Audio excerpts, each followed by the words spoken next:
Auzubillahi Bismillahirrahmanirrahim. Assalamualaikum warahmatullahi wabarakatuh. Qala rabbis rohli sodari wa yassirli amri walul ukhdatam min lisani yafqahu qawli. Asyhadu an la ilaha illallah wa asyhadu anna Muhammadar Rasulullah.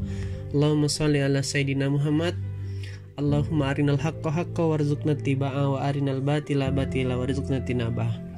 Alhamdulillah sahabat Scale Up Rezeki yang dirahmati Allah.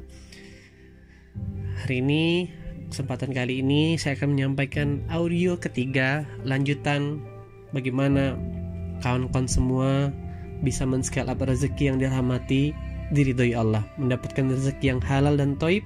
Gak apa-apa banyak, yang penting halal daripada sedikit tapi haram. Oke?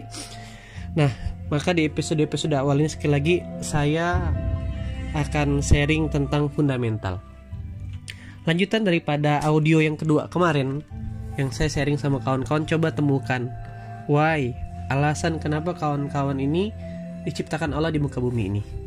Kenapa saya minta itu? Karena kawan-kawan semuanya, kalau kawan-kawan tanda kutip berhasil, kalau kawan-kawan berhasil menemukan apa yang sejatinya Allah takdirkan, niatkan, maka teman-teman akan jauh lebih gampang dan lebih mudah mendapatkan atau men-scale up rezeki itu. Kenapa demikian? Sederhananya seperti ini sekali lagi. Tidak ada penciptaan di bumi ini sia-sia. Di surah Al-Imran ayat ke-191 di penggalan kalimat terakhir. Jadi segala sesuatu Allah ciptakan nih pasti ada maksud dan tujuannya. Nah, maka apa tujuan penciptaan manusia? Tidak lain tidak bukan di surah di surah Az-Zariyat surah 51 ayat ke-56, tidak kuciptakan jin dan manusia selain dia beribadah kepadaku, kata Allah. Maka tujuan utama penciptaan manusia adalah ibadah. Tujuan dan ibadah itulah buah dari Allah takdirkan kita dapat rezeki. Sama seperti kayak gitu di kantor. Yang buat teman-teman yang bekerja, kawan-kawan digaji sama atasan sama perusahaan karena lain di SOP kantor. Nah, itu pertama, tujuan utama ibadah. Nah, jangan kebalik. Kalau tujuannya kaya, maka yang dapat malah kelelahan. Kalau tujuan utamanya adalah misalkan jabatan, tujuan utamanya dalam perbesar bisnis, maka wajar kawan-kawan lelah. Itulah saya dulu. Saya mengalami, dan hari ini saya menemukan banyak sahabat-sahabat saya yang datang curhat cerita juga punya pengalaman hal yang sama, merasakan hal yang sama. Kalaupun dia dapat kekayaan itu, maka kekayaan itu tidak lebih daripada apa yang ia usahakan, dan hatinya merasakan hampa. Tidak sedikit saya ketemu dengan sahabat-sahabat pengusaha-pengusaha yang mereka sudah dikelilingi omset miliaran, rumah, apartemen, tapi duduk bingung. Dan tidak heran juga banyak kita dengar di berita orang-orang di Jepang bunuh diri di puncak kekayaannya, di puncak karirnya. Karena sejatinya harta yang paling mahal itu ketenangan dan kebahagiaan. Maka kata Allah, tujuan pertama penciptaan ini namanya ibadah. Tidak aku ciptakan jin dan manusia selain beribadah kepadaku. Nah, kalau teman-teman yang sudah sampai level ibadah, sudah sampai di tahap menjalankan perintah Allah, hal-hal basic ya kan, rukun iman dan rukun Islam, sudah sholat, sudah tunaikan zakat, sudah bayar, sudah membaca Al-Quran, sudah berpuasa, sudah umroh, what next? Ya kan? Gimana scale up-nya? Maka naik level kedua, yaitu di surah Al-Baqarah 30. Apa kata Allah? Aku menciptakan manusia, ya kan? Aku menciptakan untuk menjadikan kalian sebagai khalifah, jadi pemimpin di muka bumi ini. Maka setiap orang wajib untuk mengupgrade kadar ibadahnya. Sederhananya gini loh, yang tadinya dari objek dakwah maka jadi pelaku dakwah dari tadinya. Makanya kan tidak, kata Rasulullah, sebaik-baiknya manusia ya kan adalah yang bermanfaat punya buat orang lain. Sebaik-baiknya profesi, pekerjaan adalah belajar dan ngajarin Quran. Nah, ini core-nya kawan-kawan semuanya. Kalaupun teman-teman masih bingung dan gak percaya, masa iya sih? Ya, saya cerita yang saya alamin, yang saya kerjakan kawan-kawan. Jadi sebagaimana kita mungkin sebagai pemilik perusahaan, pastikan juga akan menggaji orang kita kalau dia kerja. Itulah dia.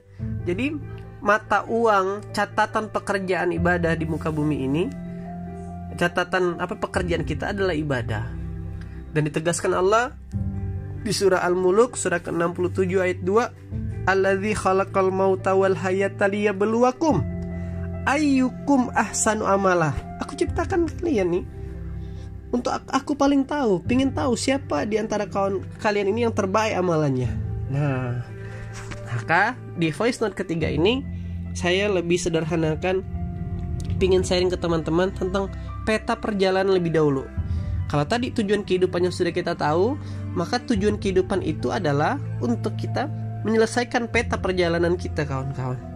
Jadi manusia itu, ya kan, setelah dari alam ruh, ya kan, alam kandungan, terus lahir ke dunia, lanjut ke alam kubur, ya kan, dari alam kematian, maksudnya setelah mati dia akan dibangkitkan nanti di padang mahsyar. Nah, akan dihisab sampai nanti penentuannya adalah setelah di mizan timbangan, penentuan surga dan neraka. Itu dulu, kawan-kawan. Maka pastikan scale up rezeki kita, pastikan ikhtiar dan usaha kita berbanding lurus dengan pencapaian surga kita. Dan itu tidak ada lain, tidak ada bukan SOP-nya. Yang benar adalah kerja dulu baru kita dapat. Nah, sebagai penggalan ayat Quran, coba lihat teman-teman, perhatikan, kita digaji dulu atau kerja dulu? Di mana-mana sunatullahnya kita ini kerja dulu baru dibayar. Nah, sama dengan rezeki, kawan-kawan. Ibadah dulu, taat dulu. Nah, maka taat itu akan menghasilkan dua hal. Pertama, ketenangan. Dari ketenangan itu, ibadah yang dilakukan, ya kan? Maka ketenangan itu akan mengantarkan dirinya kepada hudan, petunjuk, sehingga dia mampu untuk perform, mengerjakan sesuatu yang terbaik. Sebagaimana baginda Rasulullah SAW bukan lagi bicara scale up rezeki, mampu menguasai 2/3 dunia dalam syiarnya. Itu kan kalau bukan karena rahmat dan ridha Allah, nggak mungkin seperti itu, kawan-kawan. Nah, maka Allah tegaskan, kan tadi pertama saya bilang tujuan penciptaan adalah ibadah. Tujuan ini adalah ibadah ini, outputnya, muaranya harus berujung kepada surga, meraih ridhonya Allah. Nah, dan analogi sederhananya adalah karena kita ibadah, kita dibayar, tanda kutip ya, dapat rezeki berupa bayarannya itu. Dimana Allah jelaskan ayatnya, Allah tegaskan, wa may yattaqillaha yaj'al lahu makhraja. Bertakwalah kamu kepada Allah, nanti Allah kasihkan jalan-jalan keluar. Nah, orang banyaknya kebalik. Nanti deh bang, nanti deh ustadz, saya kalau udah utang saya lunas, saya akan nyaman ke majelis. Kalau udah saya nikah, baru saya bisa fokus nih, bantu kegiatan dakwah. Kalau saya udah naik jabatan, saya bisa sedekah. Kebalik mindsetnya. Maka yang benar, karena kita taat lah, karena kita ke majelis ilmu lah, karena kita terjun dalam dunia dakwah lah, karena kita bantu lah, karena kita bantu ngurus anak yatim lah, karena kita bantu tetangga kita yang susah lah, karena kita rajin baca Quran lah, maka Allah akan naikkan derajat, kawan-kawan. Macam-macam hadiahnya sesuai dengan yang kita butuhkan. Coba deh diingat-ingat sekali.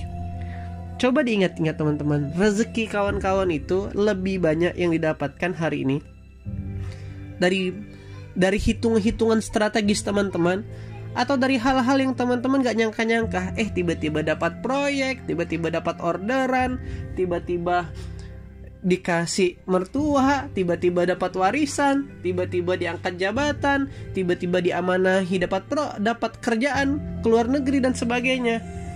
Nah, kalau saya pribadi yang kedua, kawan-kawan, dan saya juga tanya kedua orang tua saya yang seorang PNS, kalau hanya ngandalin gaji, ya kan kata orang tua saya, itu rasa-rasa gak mungkin nyekolahkan anak bisa sampai ke bangku universitas, ke bangku sarjana. Ada aja rezeki, kata ayah saya, tentunya rezeki yang halal dan berkah. Maka teman-teman dirahmati Allah, setelah kawan-kawan paham tujuan utama, maka berperilakulah, habiskanlah energi, habiskanlah waktu untuk mengerjakan pekerjaan pokok, bukan pekerjaan sampingan. Kita kebalik, yang kita kerjakan adalah pekerjaan sekunder. Memang Allah perintahkan kita jual beli, memang Allah perintahkan kita untuk ikhtiar sunatullahnya.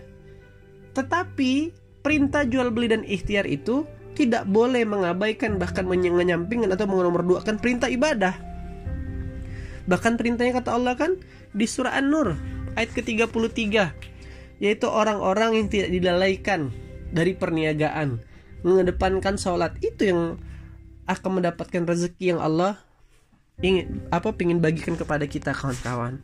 Nah, maka teman-teman yang rahmati Allah, kesimpulan di audio yang ketiga ini, pahami dulu esensi tugas utama kita di muka bumi ini. Ingat, dicek lagi. Kalau kawan-kawan hari ini merasa lelah, merasa jenuh, merasa capek, merasa kok gak dapat-dapat, jangan-jangan ikhtiar yang kawan-kawan lakukan gak ada hubungannya dengan surga. Jangan-jangan bisnis yang dikerjakan malah membuat kita lalai dalam mengerjakan sholat 5 waktu, bahkan menunda-nunda sholat. Jangan-jangan pekerjaan kita ini membuat kita gak sempat datang ke majelis ilmu, bahkan membaca Quran. Nah, bentuk kasih sayang Allah karena dia tidak mau ciptain produk yang sia-sia di dunia ini, maka dikasih kegelisahan, dikasih persoalan, biar kita punya waktu untuk muhasabah. Karena kata Allah, kalau aku kasih lebih dengan hal ini, maka dia akan jadi hambaku yang melampaui batas. Maka dikasih ketidaknyamanan ini untuk kita evaluasi. Muncullah kawan-kawan, followlah kawan-kawan grup Scale Up Rezeki ini, channel Scale Up Rezeki ini. Nah, tapi kalau kita bertindak sesuai dengan apa SOP-nya, maka bisnis yang dikerjakan untuk membesarkan agama Allah, bisnis yang dikerjakan membuatnya tambah taat, tambah ibadah, bisa rajin sedekah, rajin qiyamul lailnya, nambah hafalan Qur'annya, rasa-rasa tidak mungkin kalau Allah sia-siakan. Siapa contohnya? Umar bin Khattab. Kekayaan Umar bin Khattab itu dari catatan disertasi di Ummul Qura Mekah, punya 70.000 ladang pertanian. Bukan 70.000 hektar ya, 70.000 ladang. Satu ladang tuh besar sekali. Dan kalau divaluasi 200 miliar sebulan pasif income-nya Umar. Itu yang membuat Utsman sedekahnya kapal perang, sedekahnya kuda terbaik, sedekahnya baju jirah. Itu yang membuat Utsman bisa wakaf. Kenapa? Karena Allah tahu rezeki yang aku amanahkan kepada dia untuk membesarkan kepentinganku. Oke, sekali lagi, pahami tujuan utama tugas kita sebagai manusia, yaitu beribadah dan harus naik level sebagai khalifah. Dan itu tujuan dasarnya, arah bergeraknya bermuara kepada perjalanan akhir kita, kembali ke rumah kita, yaitu Jannatun Firdaus. Nah, dan kawan-kawan semuanya, pakem yang kedua adalah taat dulu, kerja dulu kepada Allah, nanti Allah yang akan bayar dengan rezekinya. Nah, dan yang ketiga teman-teman, sebagai quote yang kawan-kawan harus pahami, ketika engkau berikhtiar sesuai dengan kehendaknya, maka engkau akan terkagum-kagum melihat hasilnya. Itulah yang namanya taufik. Keinginan kita sama dengan keinginan Allah. Itu yang membuat datang banyak miracle dan keajaiban. Kita ini hamba, bukan Tuhan, kawan-kawan. Kita yang ikut aturan, bukan yang buat aturan hidup. Dan teman-teman semua yang rahmati Allah, kalau kawan-kawan paham esensi ini, maka setelah mendengar audio ini, kawan-kawan insya Allah semoga sampai keimanannya, sampai hidayahnya, akan menghabiskan energinya untuk beribadah. Yang sholatnya sering lalai, mulai akan gelisah kalau sudah azan berkumandang. Yang tadinya sunnahnya belum dihidupkan, mulai semangat ngidupin duha dan qiyamul lail. Yang tadinya Quran paling sepekan sekali yasinan dibaca, mulai gelisah kalau nggak baca Quran. Yang tadinya sedekah cuma Jumatan, mulai rajin tiap hari sedekah. Itu aja SOP-nya kawan-kawan. Nanti saya di audio berikutnya saya bahas apa hubungannya amalan-amalan tadi dengan rezeki. Nah, maka ini fundamental yang paling basic. Adapun strategi-strategi bisnis, workshop bisnis, itu sunatullah. Nanti setelah fokus utama makanan pokoknya ini, nasinya ini kita beresin. Nah, maka kawan-kawan, semoga audio ini bermanfaat. Semoga yang ketiga ini membuat kawan-kawan langsung bisa action. Oke. Dan sebagai PR ya kan, coba teman-teman cross check, bikin catatan kecil. Oh, saya seling sholat subuh telat, zuhur jam sekian, asar jam sekian. Bikin catatan sedekahnya, sebagaimana kualitas sedekahnya, kualitas Qur'annya. Dan nanti setelah teman-teman catat posisi kawan-kawan, terus teman-teman lakukan perubahan. Minimal sholatnya di upgrade. Kalaupun belum mampu sholat malam, sholat tepat waktu, berjamaah. Oke. Nah, ini tidak tahu kalau by case pas hari ini, momen ini corona ya, ada beberapa masjid yang mungkin tidak membuka masjidnya lagi untuk menghindari yang lebih baik. Intinya kalau di kondisi ideal, berjamaah tepat waktu di masjid. Ngupgrade baca Qur'annya. Yang belum bisa baca Qur'an, cari guru Qur'an. Ngupgrade sedekahnya. Nah, kawan-kawan lihat di tracking. Kalau dalam bahasa strategi bisnis, bikin plan, habis itu eksekusi, evaluasi. Nah, sama dengan kerjaan kita sebagai hamba ini, kita bikin plannya, ibadah apa yang mau kita upgrade, terus kita eksekusi. Gak usah lihat ya sepekan, 2 pekan sampai 40 hari, dan teman-teman lihat. Nah, habis itu evaluasi. Khususnya nanti besok saya bahas ya kan di audio berikutnya, sholat subuh. Nah, tapi ini karena urgent ya kan, karena saya tahu yang dengar ini gak sabar pengen cepat dapat pertolongan Allah.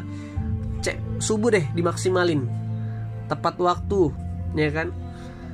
As-sholatu khairum minan naum, udah bangun. Nah, besok saya bahas lebih detail lagi di audio berikutnya. Gitu kawan-kawan, bikin plan buat yang mau ngukur.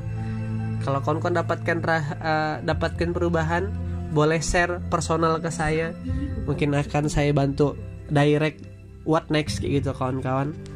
Semoga ini jadi kebaikan buat teman-teman. Itu yang bisa saya sharingkan di audio ketiga ini. Semoga teman-teman semua diizinkan Allah, diridhoi Allah untuk dapat rezeki yang halal dan thayyib. Tidak apa-apa banyak, yang penting halal daripada sedikit tapi haram. Terima kasih, semoga sehat selalu, panjang umur, murah rezeki dalam ketaatan. Yang lebih dari Allah, yang kurang dari saya. Wassalamualaikum warahmatullahi wabarakatuh.